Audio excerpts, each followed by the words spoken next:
Well, I've noticed lately that one of my common expressions is wait, wait. It's as if the world has been speeding up around me and I'm having trouble catching up. I don't think it's just me. We may not all be yelling, wait, what? But I do think it's not just me who's experiencing the world to be in a bit of a chaotic spin. Even before the recent concerning political developments between Canada and the United States brought on by the actions and statements of their president, we were already feeling the action of the world speed up. We drive faster than ever, increasing speed limits. We eat fast or instant food. We're impatient with our drive-thrus. We use instant messaging services. We expect next day delivery.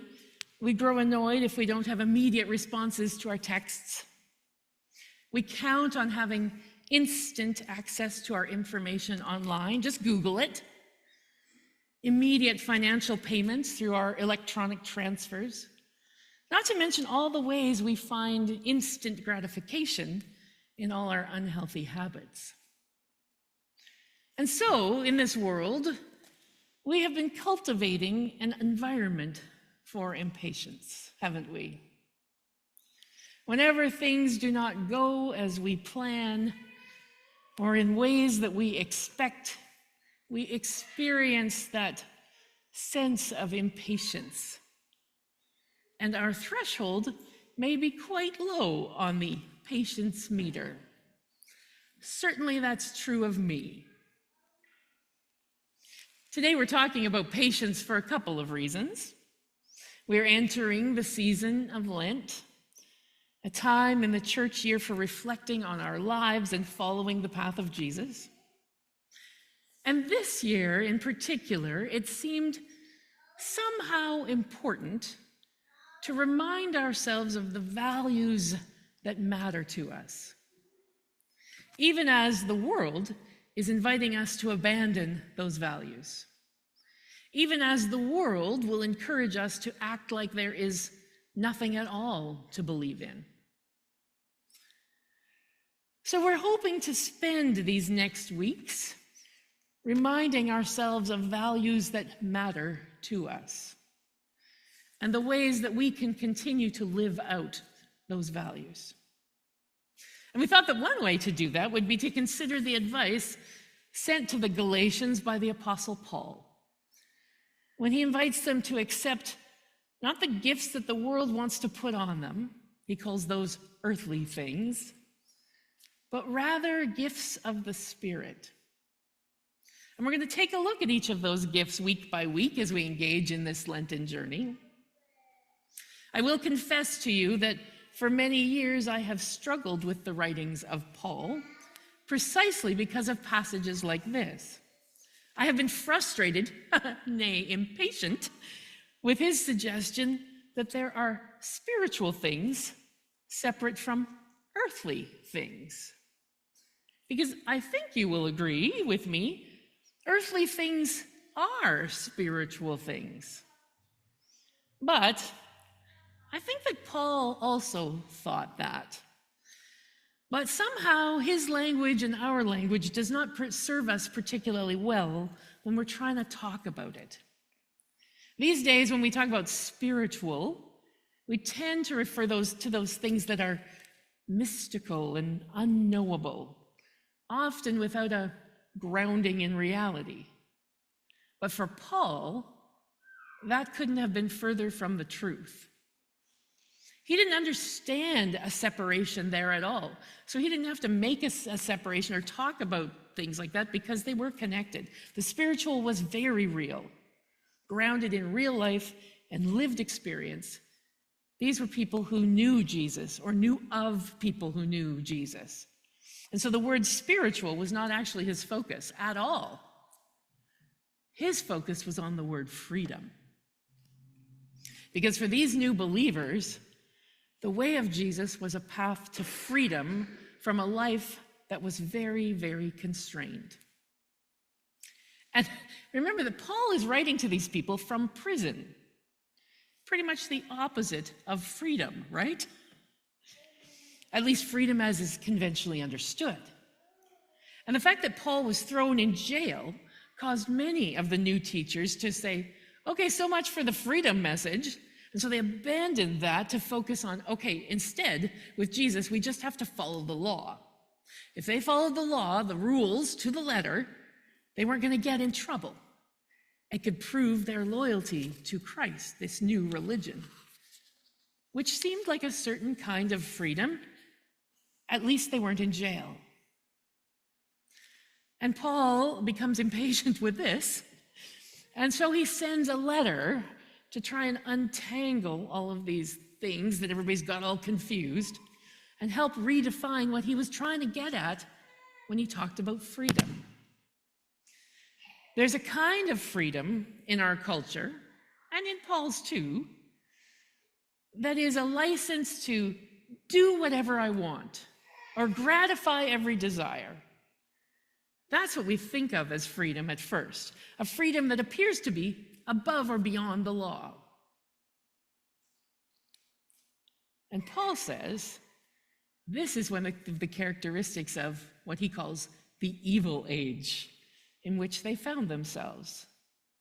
He also described those things as earthly desires, because what he was seeing around him was people who understood freedom only as the freedom to do whatever the heck I want, whenever I want, however I want, and it doesn't matter how it affects anyone else. And as much as I resist separating the earthly and spiritual, I have lately been understanding what Paul was seeing and trying to describe. A way of being in the world that did not match what Jesus was trying to get at. Have you noticed this trend too? Where the language of freedom and the desire for something called freedom means that you can do whatever you want, regardless of the impact it has on anyone else? Where the goal of freedom is to be unaffected by others, not need anyone else?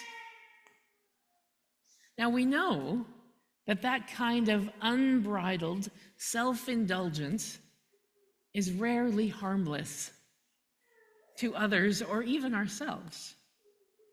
It inevitably leads to using others for one's own ends, while leaving the desire for freedom still unfulfilled, never satisfied.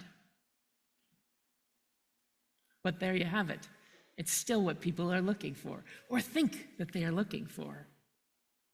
In Galatians, Paul says, no, here's a radically different understanding of freedom. Please get this. The freedom of Christ is not freedom for self-indulgence, but a freedom from self for service to others. Which, frankly, I think you can say with a little more credibility if you're saying it from prison, where it would be very easy to sit in self-pity and desire a little self-indulgence, don't you think? But no, from prison, Paul says, true freedom is a freedom in which life in community flourishes, which means I am free to care about you. Because with God, I'm already okay. Does that make any sense? That God is already looking after us in the ways that matter the most. So we can let go of that tight hold we have on our own needs and consider the needs of others. Which doesn't mean we ignore our needs, not at all.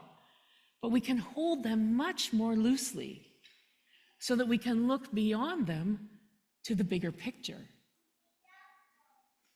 And then, speaking to those who in their fear were saying, keep your head down and just follow the rules, Paul says, unfortunately, just following the rules isn't going to give you the security that you want, and will certainly not feel like freedom, because just following blind rules is a ground for judgment.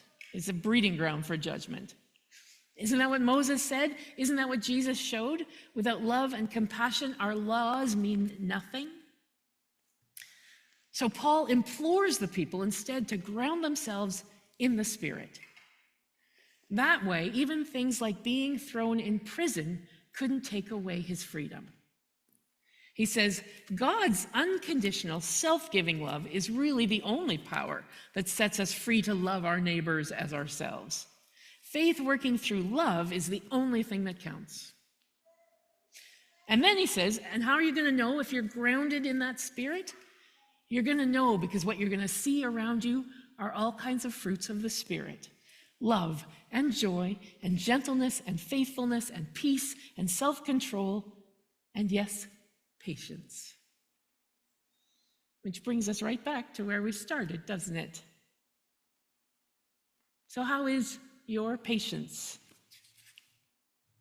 At the Fruit of the Week discussion on Tuesday, we noticed that most of us find we can be very patient sometimes and very, very, very impatient at other times.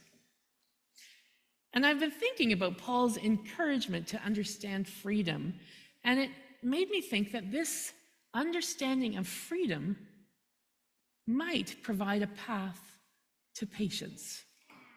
Because when are you most impatient? When your expectations are disrupted, when things don't go as you plan, when your schedule or your sense of timing feels disrespected, when you feel like someone else's behavior might reflect poorly on you. It's almost always when we feel like our personal agendas have been turned upside down. That's why it's unsettling. That's why it makes us feel unstable and like we're on shaky ground. That's when we want to look for those set rules to follow. Which is why, in these moments of impatience, if we can try not to react out of it. Someone on Tuesday had the suggestion that when you're feeling impatient and you feel like it's going to burst out of you, maybe count to 10 first, inside your head, before you speak of that frustration. If we can take that deep breath, if we can try and ground ourselves in the Spirit and the values that truly matter to us, we just might be able to let some of that impatience go.